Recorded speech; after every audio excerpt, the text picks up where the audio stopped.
You see I that? see it. Yeah, I see it. Good afternoon, YouTube. This is a different kind of show, a different kind of day, a different kind of thing. And I'm trying out something new on my channel aside from the weekly Friday show I do with Reseller Mom on Friday mornings.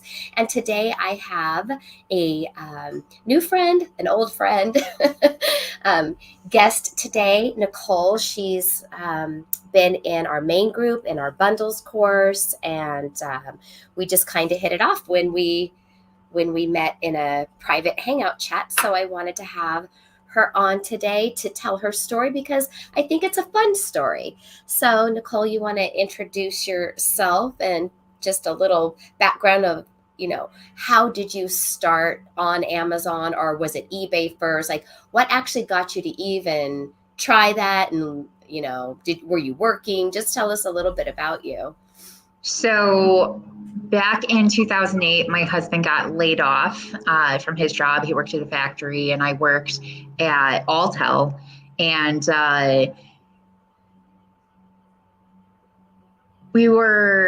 it was like tough for everybody. And he had this big Batman collection. And my mom was like, maybe you should sell that. You probably don't need a Batman collection. She didn't say that, but that's, she was better money you should for a Batman collection. Yeah. Do you want money or toys? So he mostly put that up online, and then I was like, oh, well, maybe we can like buy stuff and sell it for more money on here. And so I remember like the first thing I bought was a Webkins, and we still have it actually. I remember Webkins. Yeah, we have like an OG one. And I remember how like Shannon balances me out, my husband. I put them all up for sale in an auction, one right after the other, like 10 of them. And he was like, that's not smart. Like nobody's going to like bid this one up because there's 10 more coming up. And I was like, oh, okay. So we kind of learned that. But then we started going around and picking stuff up, and like regular stores or whatever, and garage sales. And I remember going to garage sales when we first started and being like, this is $1. I wonder if we can are we going to get our money back? Like it was not, we didn't have a lot of money on eBay to see like, this is going to sell good or not. You just like went off gut instinct. Yeah. I mean, we had phones obviously, but it wasn't in the sense that we do now. And so it was a lot of like, I think this will sell. And then you'd go home and sometimes it was good and sometimes it wasn't. And, I was working in the meantime, and in between like customers, I would be like listing stuff on eBay or like checking prices and things like that. And so I was just always working on it. And he was like, we could go full time. And I'm like, we can't go full time with this. Like, I don't know what you're talking about. Was he still laid off at that time? Yes.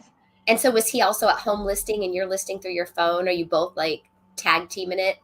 Yeah, pretty much. And so he'd like list stuff and I check prices and help customers, when they came in. And so we did that for a while. And then in 2014, I believe, I got Chris Green's book. I think it was like Retail Arbitrage or something like that. He was promoting that. Yeah, maybe it was just arbitrage, but I read it, and my husband has always been like the idea person, and I'm kind of the person who like puts things in motion. And he was like, we should really look into Amazon, and because we were always trying to figure out how can I quit my job and how can we do this full time. We had so much fun doing it. We'd go garage selling, then I'd go to work. Like I was the girl at work who was like, I'll work Friday, like the end of the shift so I can go garage sailing that morning. And so we just couldn't figure it out. And so we got that book and I read it and we tried it, and we had like the 30 up labels and whatever stuff we had, and things just flew. Like we started with like merchant fulfilled, and it didn't matter what it was. It just, all the stuff in the beginning, like were you kind of piggybacking off of eBay and doing used stuff on Amazon, or were you doing new stuff? It was like the golden days where like I think I didn't know what I didn't know. And so I had a garage full of things that we had picked up, anything like new and packaged pretty much. I would, we would sell it on there. definitely not what I would recommend now. Yeah.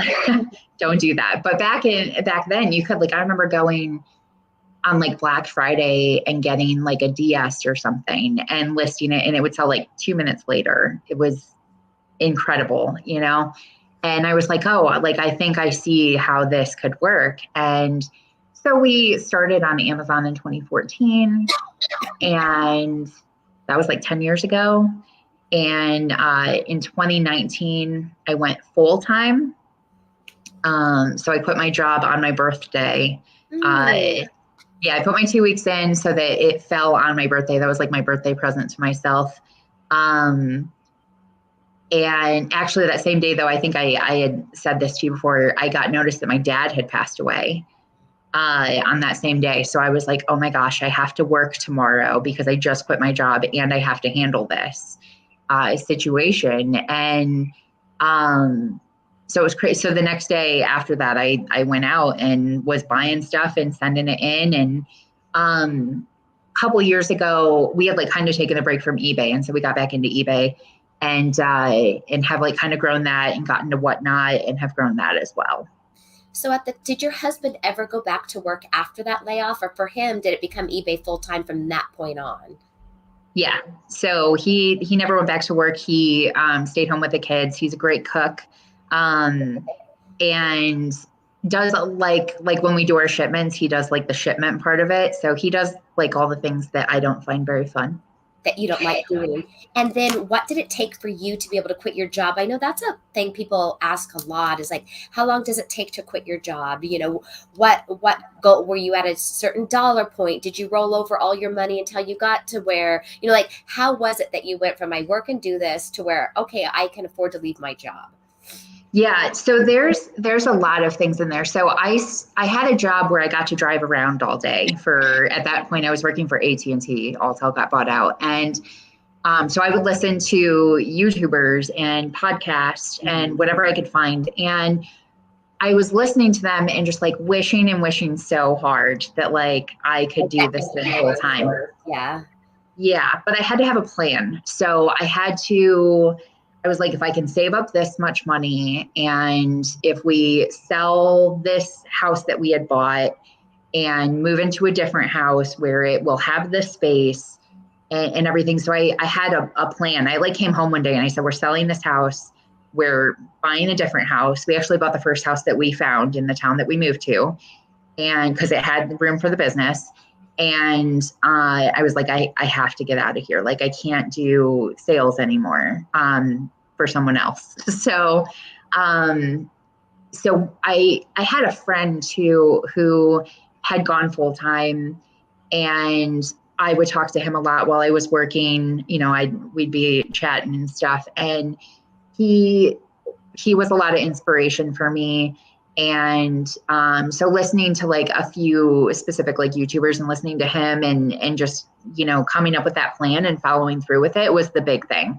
So yeah, I think that answers your question. Yeah. What was your actual plan? Like, do you even recall what your plan was?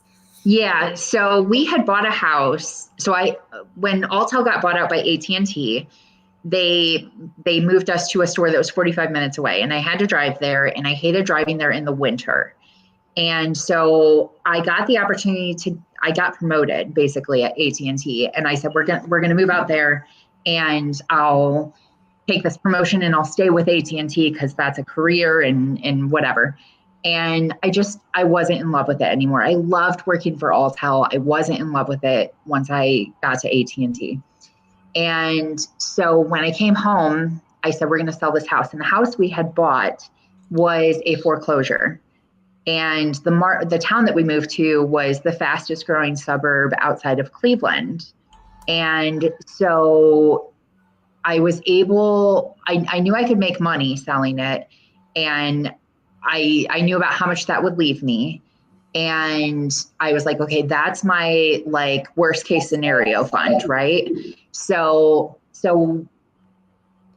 then when we went and looked at houses in our other town, we looked at like 8 houses in one day, and the first house had a barn. or like a big garage, like a 3-car garage. And I was like, oh, this works. I'll just stay here, whatever. So for you, your plan was to sell your home, to have a home that was bigger, that had space to do Amazon, plus have a nest egg of money from that first home. Yes. So that's pretty much it. I wanted the profit from the foreclosure home to be my rainy day fund, basically, to go full time. And so that all took about 6 months to do. And I used up all my vacation time.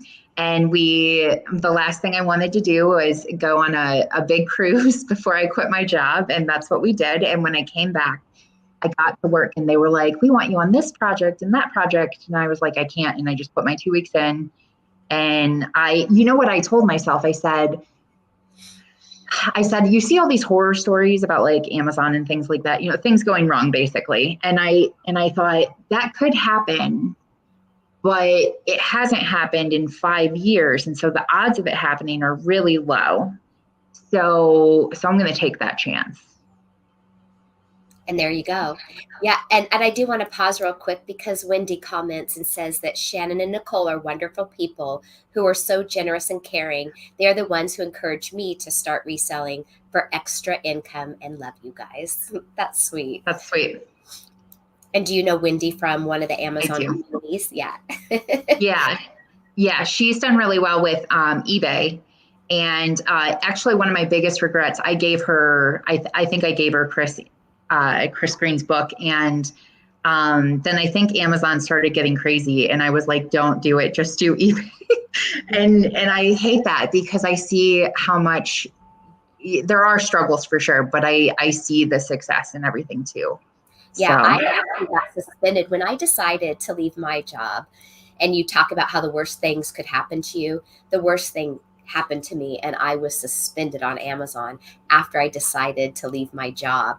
Now, I hadn't put in my notice, but I had a date. I already had a predetermined date in my head when I was putting in my 2 weeks. And so that date hadn't arrived yet, and I got suspended. And I had my account shut down for 2 months. And I mean, I just had sleepless nights, the anxiety. But when that time came, I was just trusting in God, and I put in that 2 weeks. I had felt like I reached the goal that I wanted, because for me, when I was working on Amazon for 3 years while I was working full time, I never took a dime. I rolled over 100% of everything and let it snowball because I was living off of my job's income. So I wasn't relying on Amazon's income. So it allowed me opportunities to make mistakes and try things and fail and, of course, succeed. And so I knew what I needed to be able to spend on Amazon to keep making enough money on Amazon, and how much I needed left over to pay myself. And so, once I had about a year's worth of what I felt was consistently that amount of income per month, it made me feel more confident to leave my job. But yeah, definitely getting that suspension really scared the crap out of me. But I will say that after I left my job, that first day that I woke up, it was like a weird feeling, like you're a kid playing hooky from school. Like it was odd. It was definitely an odd feeling. And I woke up to a really like tragic event on the news that morning. And that is when we had the Area 51 shooting here in Las Vegas, or not Area 51, the big country music. Yeah. Yeah. And that happened the evening of the last day of my job. So that's how I know the date. I'm like, sometimes I have to Google, like, what day was that shooting happened? So yeah, I woke up to that the next morning, and I didn't even really work much that day. It was all about Vegas Strong and the shock just happened. And so it is interesting how a lot of times these really eventful things in our life happen so close together. Yeah, for sure. It was a shock, both of those events. Yeah. So you are quite a success story because you make an incredible amount of sales, and you've done all of your business on really kind of like that replen model of just getting things retail arbitrage that are replens for you that you sell again and again. And that was the next thing I was going to ask is, do you want to share what your business model is and or was that got you to the success and the income level that you are now? Because you have surpassed being a a six-figure seller, and a lot of people just aspire to be a six-figure seller, but you have gone into the millions of dollars tier level. And so what got you from zero to there besides hard work? Yeah. So a lot of it had to do with my friend. I didn't ask him if I could say his name on here, so I won't. But I have a friend that we went to school together, but we didn't know each other in school. But we became friends afterwards. We met at an Amazon seller meetup, and he was just crushing it. And so I was inspired by him a lot. And he's who I heard really the replen thing. He was just buying the same stuff over and over and over again. And it was, for the most part profitable. And I think I've always had the mentality of like, oh, I can do that too. And so we kind of like, oh, I just go to Walmart, I buy this and I send it in and it's like, oh, that's easy.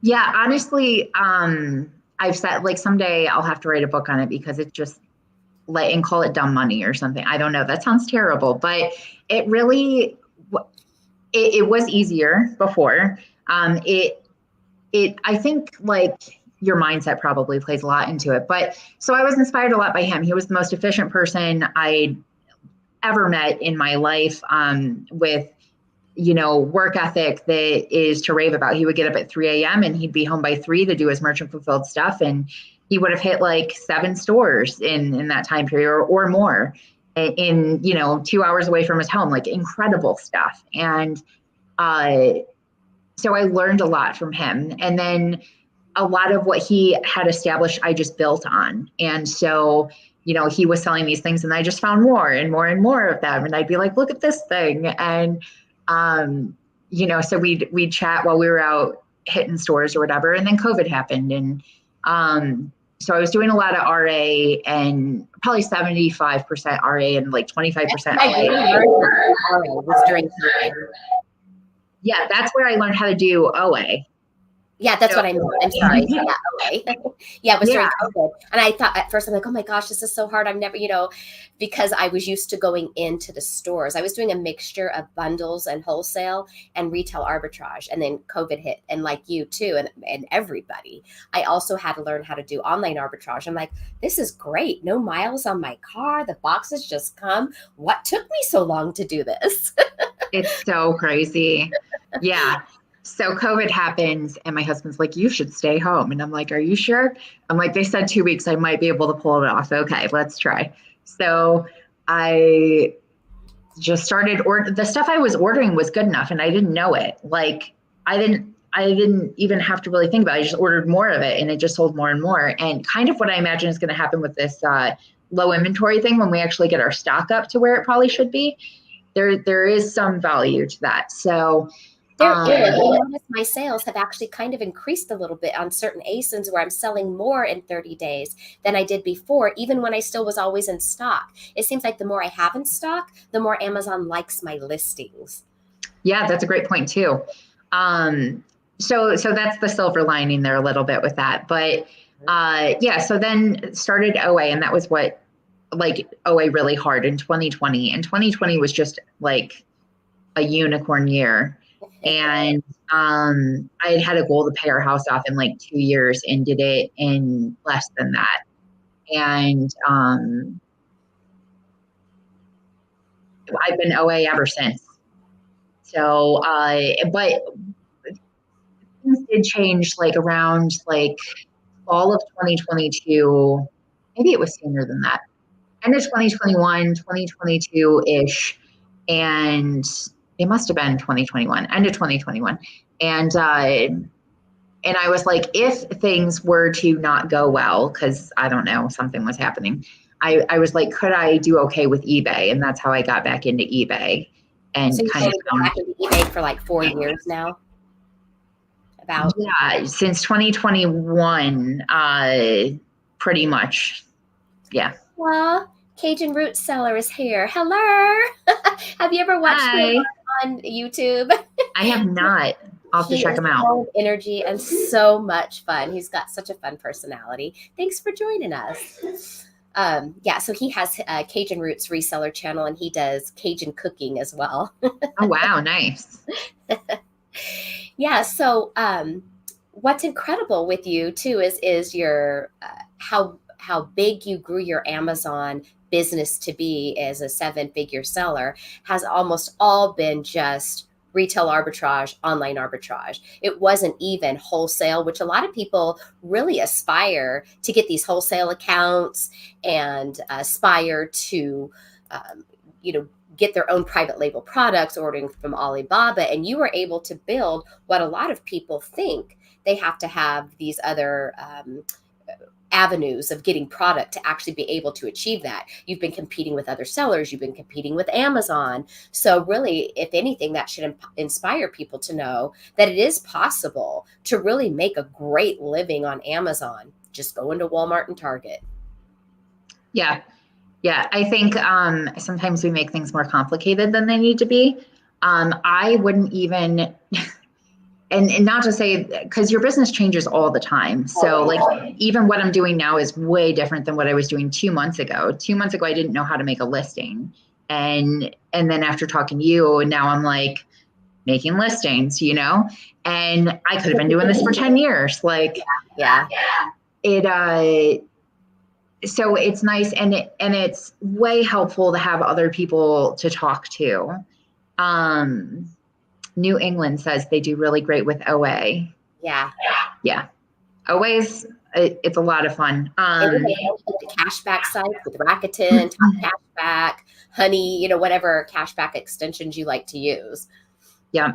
Yeah. So I lost my train of thought, but we were talking about being able to make a really good living just on doing retail arbitrage, online arbitrage, and then you just recently learned to make listings. Oh yeah, so I've never done wholesale.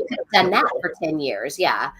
Yeah, I have no idea. I like those people are all unicorns to me. I like it's incredible, and they probably do those things, and after they do it, they're like, oh, why isn't everyone doing this? Yeah, I did 4 listings just today. I mean, I started off Amazon making listings from the beginning, so I always did the retail arbitrage, but I also always had made listings too. So I always did a mixture of both. And my bundles originally came from just retail arbitrage, like the dollar store and places like that. And like you and all of us online resellers, be it eBay or Amazon, we're always pivoting with the changes or what's currently trending. What's currently trending, or what I would just be like looking for like crazy in the thrift stores to sell on eBay back then. Nobody cares about that now. People on eBay definitely love Y2K clothes, especially like the big wide jeans and pants. You just have to stay current on what's trending on eBay. We're getting a lot of people pop in here in the comments, and Cajun Root Seller says he does Best Buy, Target, and Walmart. And hi, April. Thanks for joining us. April would like to know what software you use for online arbitrage. And I'm assuming she means like tactical arbitrage or something. Yeah. So, Reno, Tina, and Lucy, listen, I have to say, and I said this to Tina the first time that she ever met with me, was just like, I am so grateful for you guys, because there's so much noise online, and then there are people who are just giving good info, and Tina and Lucy for sure give great info. And I appreciate that they're straight to the point. Like, I'm busy running a business. I know. Yeah, you don't want all the jabber and all the hype of my Ferrari and sure. So just really teach me how to do this. Yeah. So back in the day, I used to use tactical arbitrage a lot, and my friend had a leads list, and I would run it through there. And then so basically I vetted it, he paid for it. And between the two of us, we found the good stuff that way.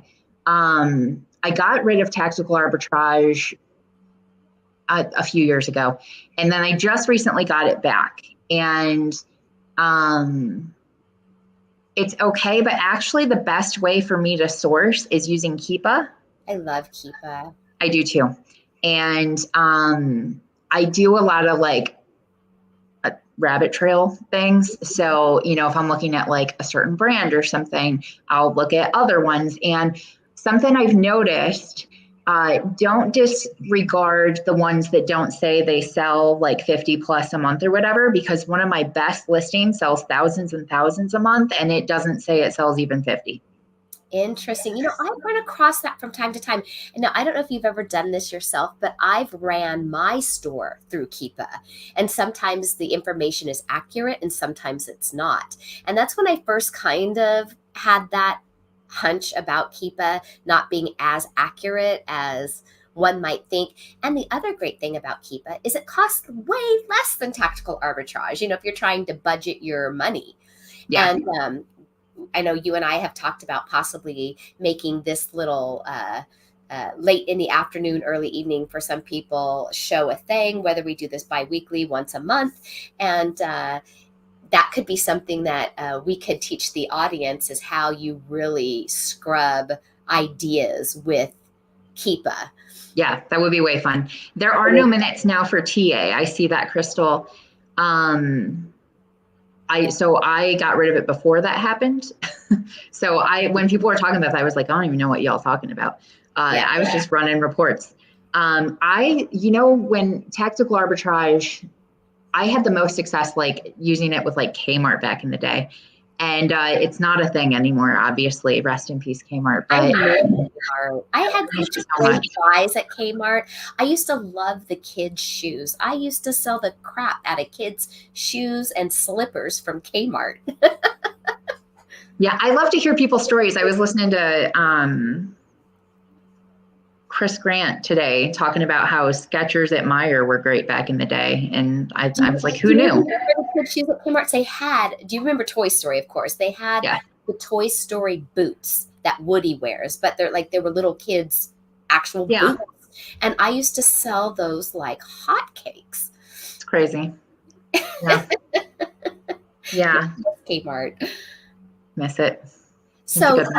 So tell us a little bit about eBay. So you said, just because I know this story a little bit, you said like, what if Amazon fell off? What if I got suspended or Amazon just shuts down all third-party sellers and only brands are allowed, whatever the reason? And you rely on Amazon to pay your bills. I mean, because now this is your family's full-time income for your household. And so you decided to dive back into eBay to see like, well, could I do it? Like if eBay is now all I had, could I survive on eBay? So tell a little bit about how you got that going and where it is now. So we started hitting garage sales again and we were having so much fun doing that in 2021 and estate sales and things like that. And I think I had hit my goal, right, of like paying off our house. That was a big thing. And then I was working towards FIRE. So I was investing what we had done to pay off our house into investment accounts so that eventually we could retire early and live off of those investments. And while that sounds magical, it didn't inspire me like paying off my house. I don't know what it was, just a mental thing or something. But so I was like, maybe I can, what would it look like if I worked really hard on eBay now that I know what I know? And so I took basically the replen thing and applied it to eBay. So it was different this time than the first time. And I found a product that I love to sell so much and just built up this store of it and have basically,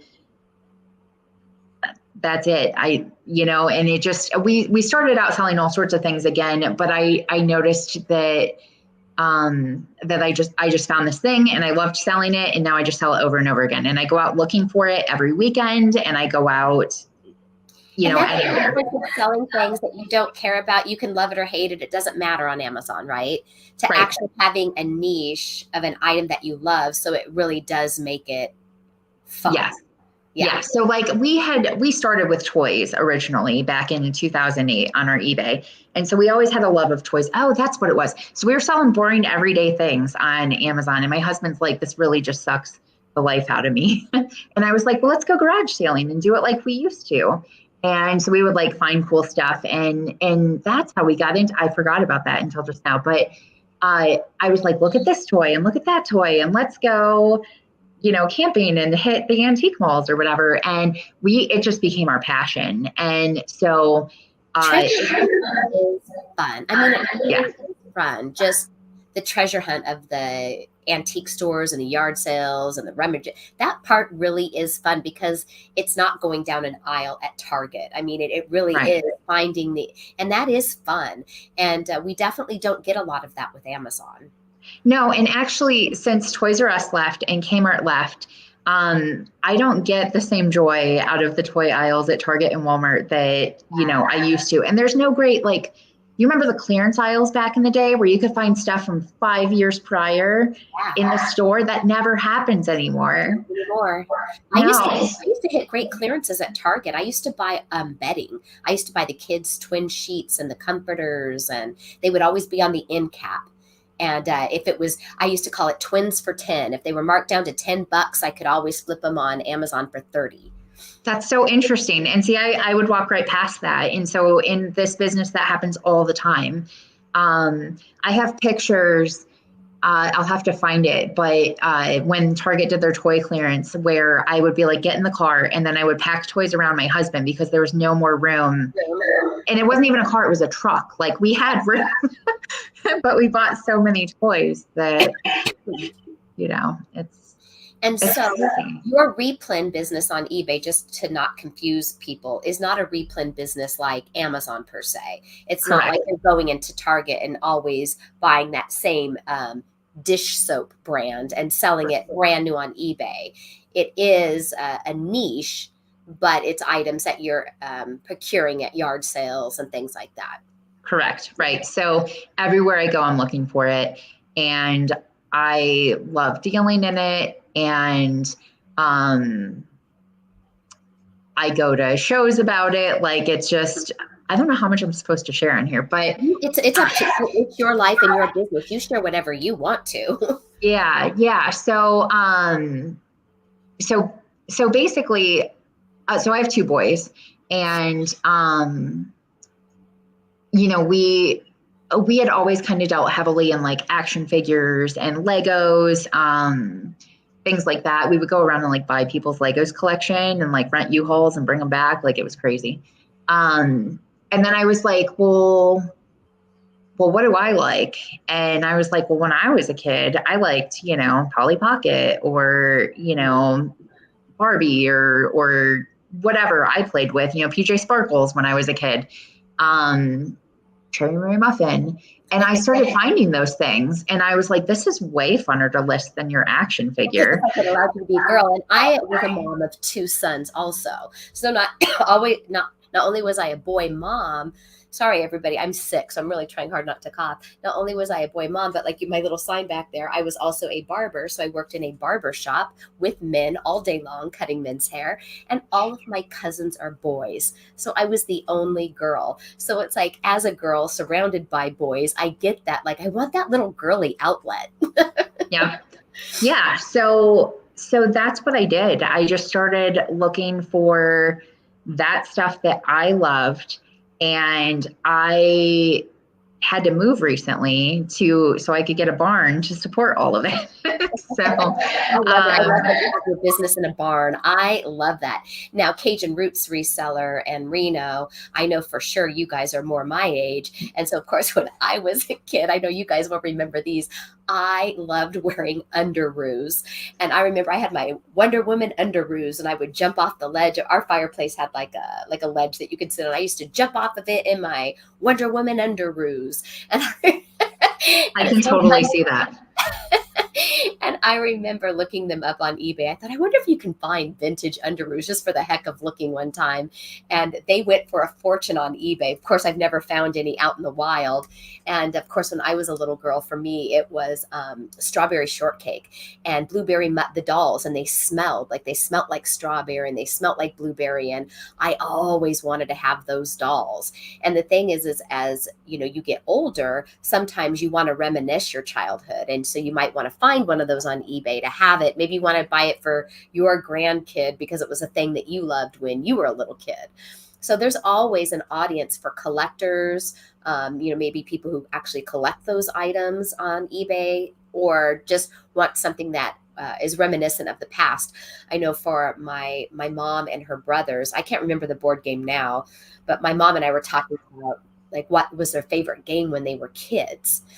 And so I found that game on eBay and bought it at Christmas and when the family was together, and they went nuts. They're like, oh my God, where'd you get this? And so they played that board game at Christmas. And, and eBay is so great for selling that kind of a thing. Yeah, that whole experience and stuff, because I know the joy it brings me when I find them. Yeah. And then I'll have people message me and say like, oh my gosh, my dad bought this for me when I was a kid. And, you wouldn't think about it, but like girls' toys are so underserved. Like if you go to a toy show, there's 50 booths of boys' toys and like 5 girls' toys. Yes, all the superhero action figures and Marvel and yeah. Yeah. So yeah, they do. I see Crystal said they have the strawberry shortcake and the rainbow bright dolls, and they are super cute. And the new Barbie Miniland, like they're like Polly Pocket size, but bigger. So like late 90s Polly Pocket size, super cute too. Yeah.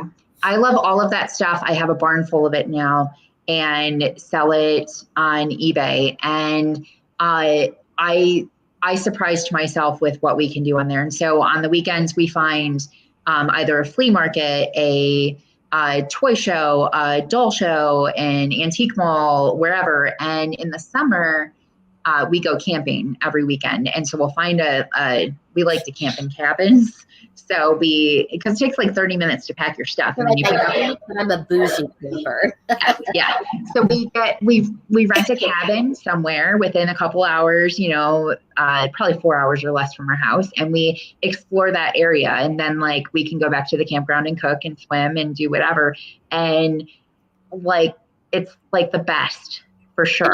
I love it. And it's kind of like a working vacation family trip. But the thing is like when you love what you're doing, it doesn't feel like work. And I know you and I were talking about that the other day, that we work more hours. And that's another thing that people might want to know is to achieve that kind of success. Do you work 8 hours a day, 5 hours a day, 20 hours a day?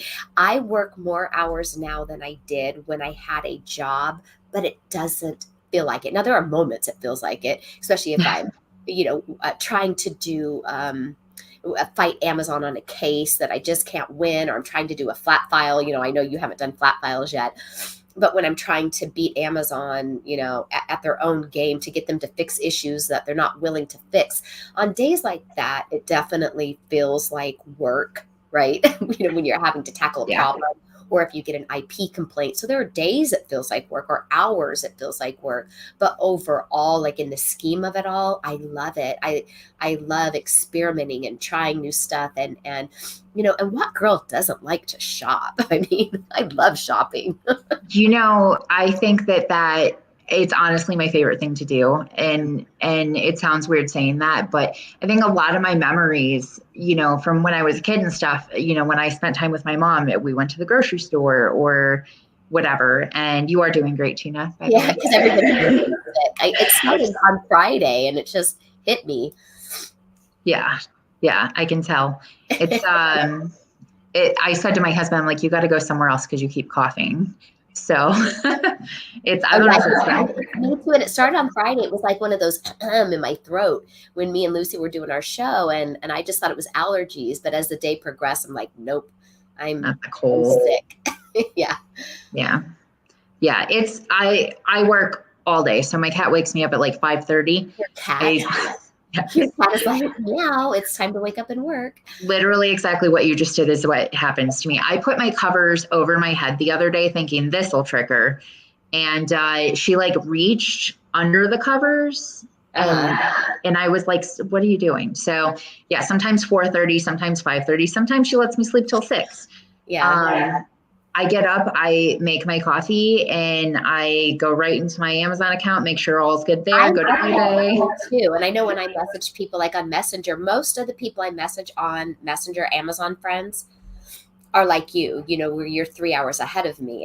And so for you, it's a normal time of day. But sometimes I do get the response like, hey, wait, it's 5 a.m. out there. You're up early. I'm like, that's when I start. I'm up and I'm on the computer at 5 a.m. with my coffee, just doing computery stuff. But I Yeah. do end my day, like I'm in bed early, so I'm not a night owl. So I'm already up laying in bed at 8 p.m.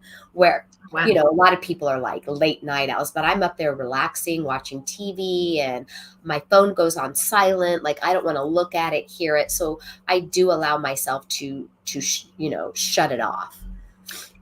I really don't. But okay, so it depends. But yes, I like as soon as 9 o'clock hits, we also go lay in bed and we watch TV or whatever. But sometimes there's an auction or something happening, and my husband just goes to bed and I'm like busy doing my thing. But yeah, you can't miss it. I don't know, So I just kind of like squirrel everywhere all the time. I just know there's something out there and I got to find it, and it's so exciting. But I'm pretty sure everyone thinks I'm crazy for it. I think all of us relate to that. That's just the thing. And if we're not currently doing that, we have done that, or we will do that. I mean, it's just that it's this life. Yeah, you're always thinking about it. So when I think about like when I don't work, I think if we go on a cruise and I can't use my phone. Yeah. That's it.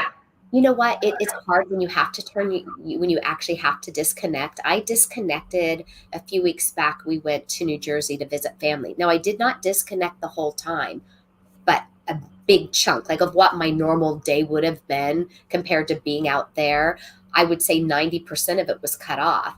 And, but I would still like quickly check my phone. Like, did I get a notice? Did I get a thing? So I still was looking, but it actually was so good for my mental health, because when I came home, I was like, I felt like I did 2 to 3 times as much as I normally would, because I was so like raring to go. So I think it's healthy for us to do that. Yeah. So April says it's very relatable. So no, nobody thinks you're nuts.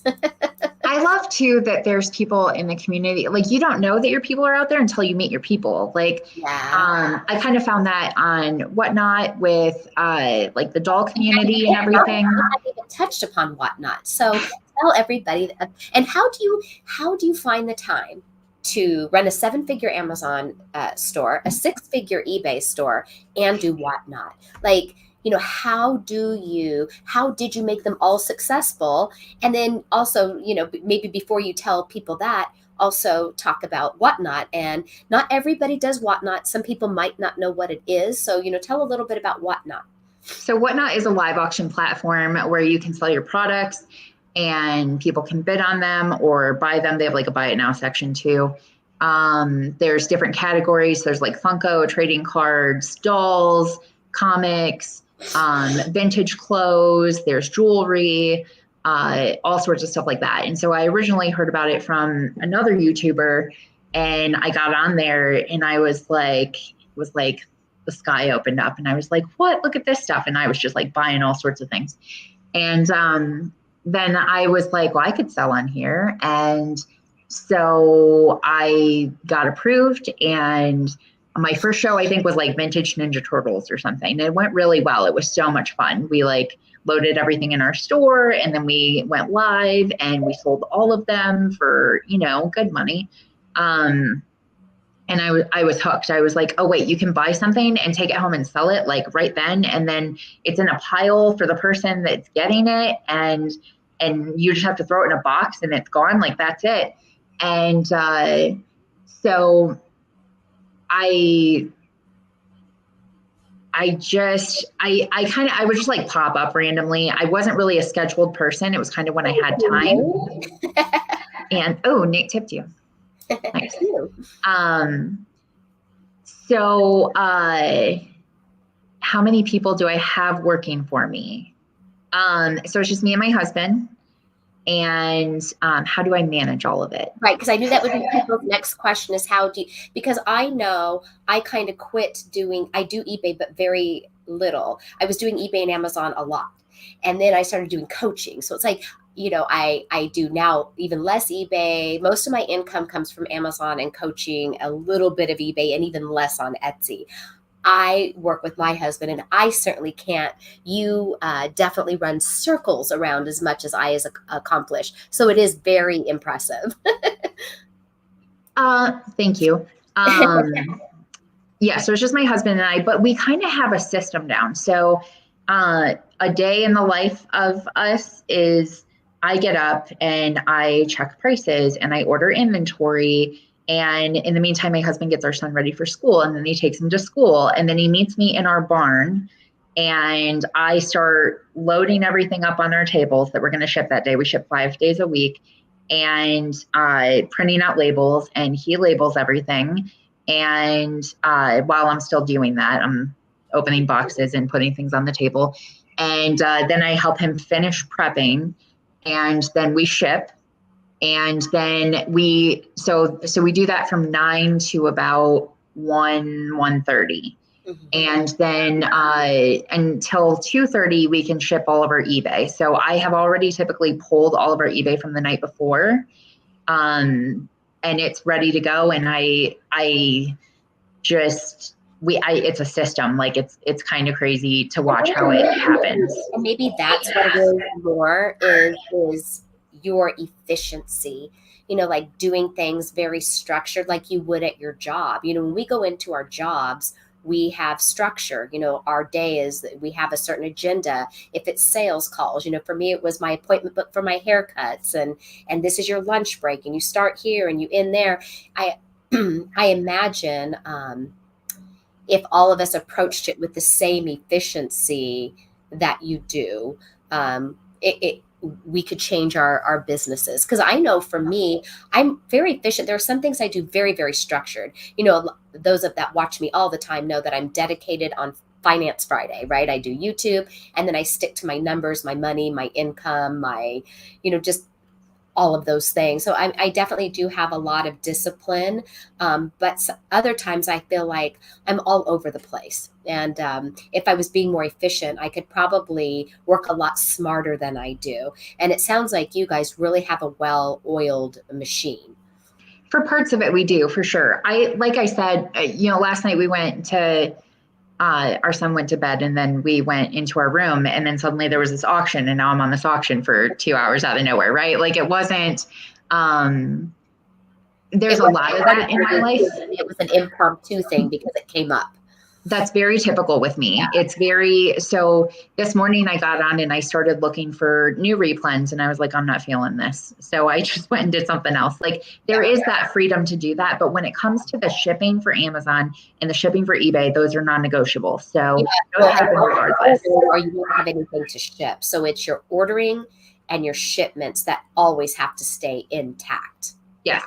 Yep. And so we ship 5 days a week, and then we always have stuff to send out for eBay. So I try to be 2 days ahead, but I allow myself a 3-day handling time because life happens. And I tell people that, like, they'll be like, when is this going out? And I'm like, we ship it in just 3 business days. Like, and I say it like all happy, and then they typically are okay with it. But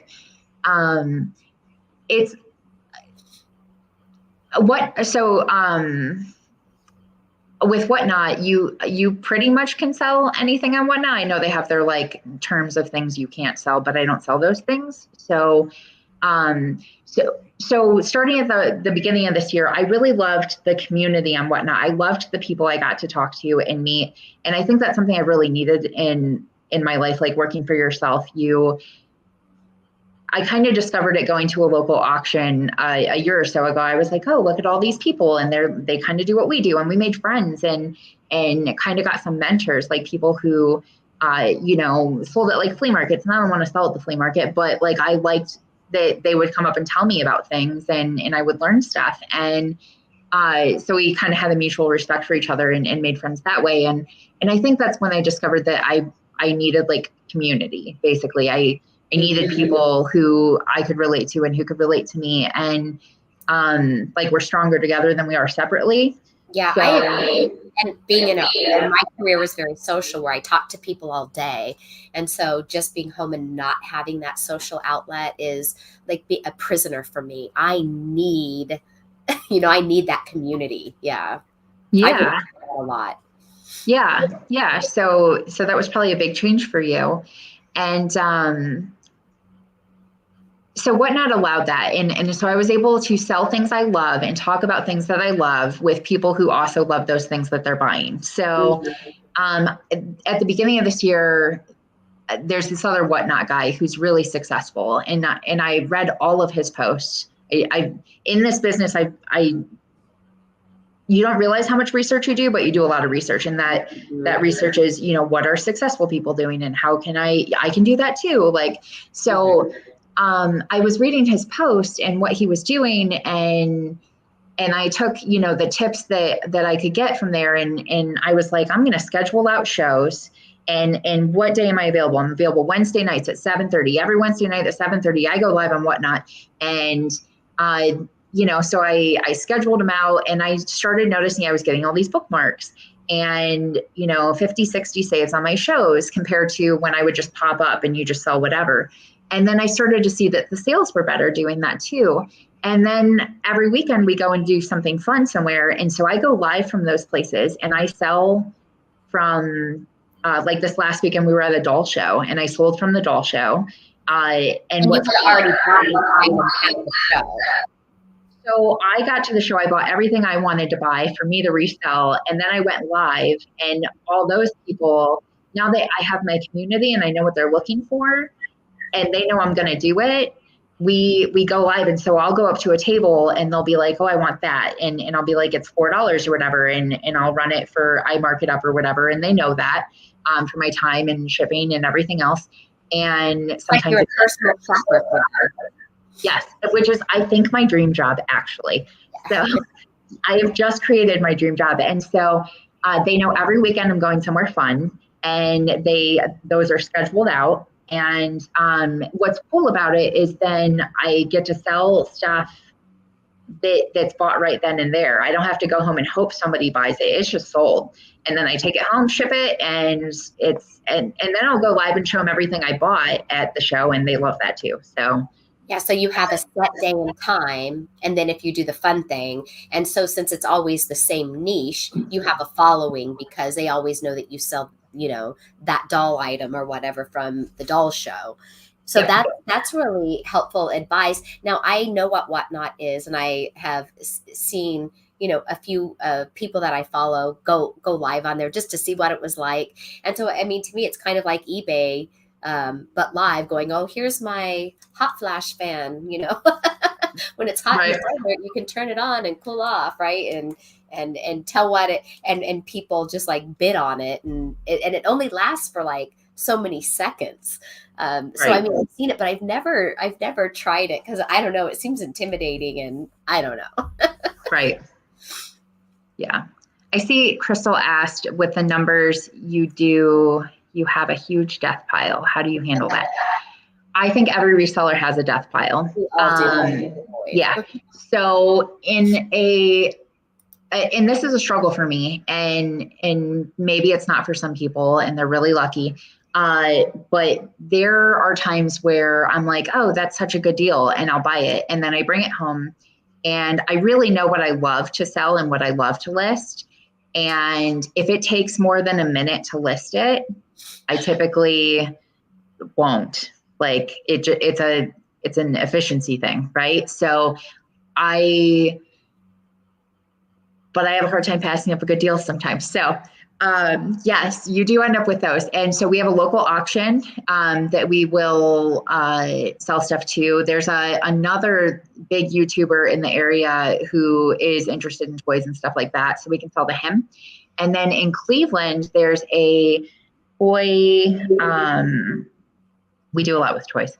So there's like a Northeast Ohio toy group, and they do a monthly toy show, which is really cool. It's like $5 for a table, and you could set up there. And I've like met a girl there who's big on Instagram, and she's like helped me with my Instagram and everything. So for you, your can either be sold to someone that's in your toy community, or you guys could rent the table and just sell it there where you don't have to list it. You can just it's like yard sale in it. Yeah. And or literally we could, yeah. Or literally I could do a show on Whatnot and be like, I'm just moving this stuff, but get rid of it. Yeah. Really my death pile is about the size of my dining room table. And it's really just so I have my favorite stuff to list. And if I ever run out of that, then I will get that listed. That's just who I am as a person. It's It's been under my table since like, I don't know, October or November. It's not too bad, but yeah, it's still sitting there. And this week I was actually going to do it. That was my plan this week. But since I'm under the weather, I've really forced myself to rest. So I've just been sitting on the couch working from my laptop, making listings and doing things that don't require me to move much. Yeah, you got to take care of yourself. Yeah, because Wendy says, off. Yeah. Wendy says it's not a death pile, it's a money pile. And that's true. I posted it up here for everyone to see because that is so true. And another thing that is an advantage for you is the state that you live in and the area that you live in has a lot of these really great shows and local community things. And I will say that I find that resellers that live more like in a country setting or what I call like middle America, if you will, you guys have a lot more of that community and really great flea markets and things like that. Out here where I live in a big city, we lack a lot of that.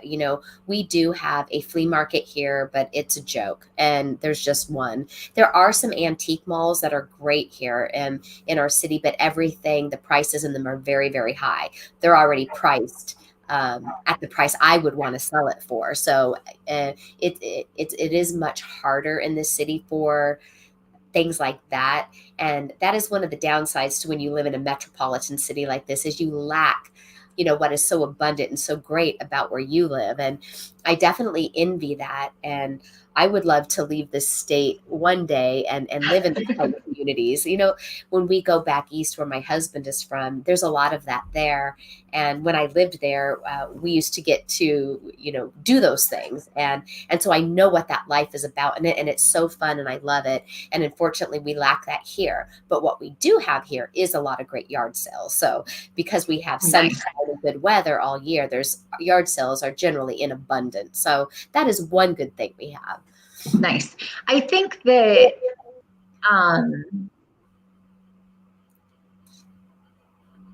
lost my train of thought.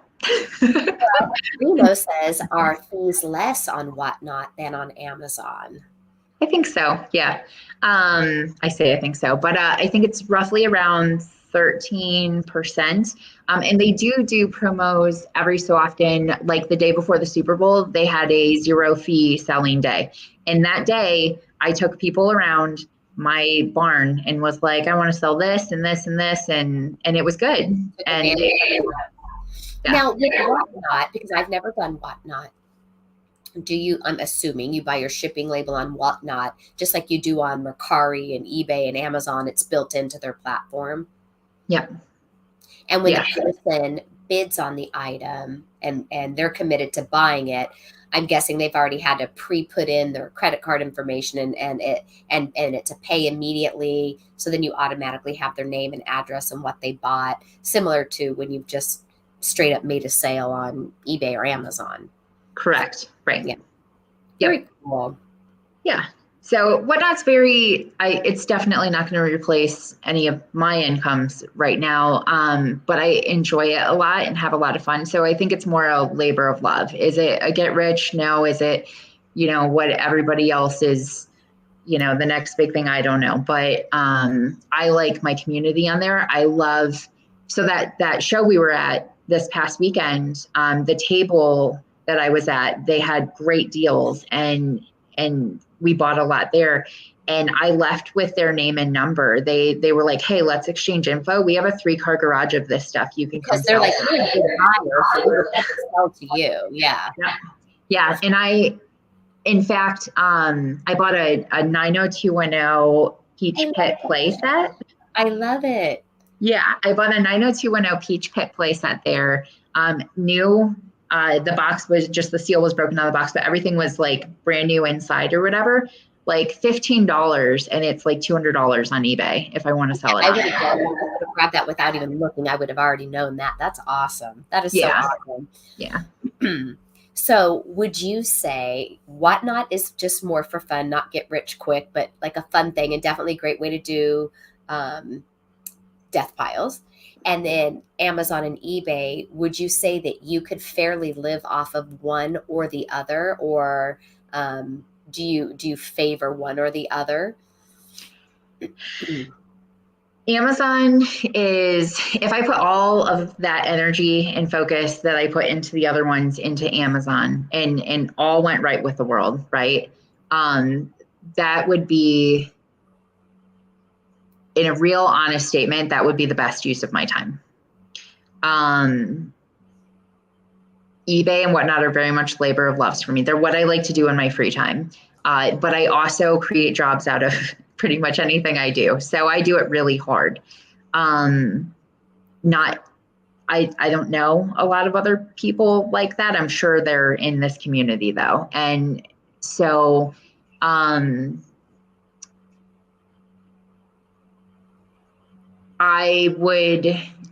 need all of them. And if you for different reasons though. If you lost Amazon, could you survive on eBay? Well, I bought a really nice house last year and with really high interest rates, which goes against fire. But something changed and it has to do, burnout is a real thing. I see Crystal here. You might have to change up your sourcing strategies to make it more fun for you. Yes. Listen, so I was so hard into Amazon, like just working it all day, every day, whatever. And then my husband said, like, it's great. We're doing great, but like, I really miss selling like the fun stuff. And there is value in doing what brings you joy. And it just so happens that what brings me joy also creates another job for me. I get that. I don't mind it. And in fact, for eBay, I'm able to list like 40 to 50 things a day because I take all of my pictures at once and then I make my husband drive me around whenever we're going somewhere. I don't make him, but he drives me around and I list while we're driving places. So when we're taking those weekend trips or going to pick up our son from school, he's driving, I'm listing. So and you're on your way to going camping and you already have the photos in your phone. So you're just making your listings on eBay while you're on your way from point A to point B and your photos are there. Yes. And this has been it's not the easiest lesson, right? So like my husband loves Garbage Pail Kids cards, for example. Oh, yeah, so all last summer we were finding all the Garbage Pail Kids and we were having a blast. You know what we don't want to sell? Garbage Pail Kids cards. Because it's a lot of work, right? Condition matters. There's all sorts of things. New in the box stuff, I love selling it all day. So easy. I can get a picture of the front and the back of the box and then just I have all those photos on my phone and I just delete them as I go and I can list about 45 seconds per listing and that's it. Like keep it simple. That's all it is. Yeah. All right, you guys, for those of you who watched and hung out with us, we do appreciate you so much. And I look forward to Nicole and I doing some more Wednesday evening shows. So if you guys liked it, definitely come back and join us again. And thanks for watching. Thank you. Bye.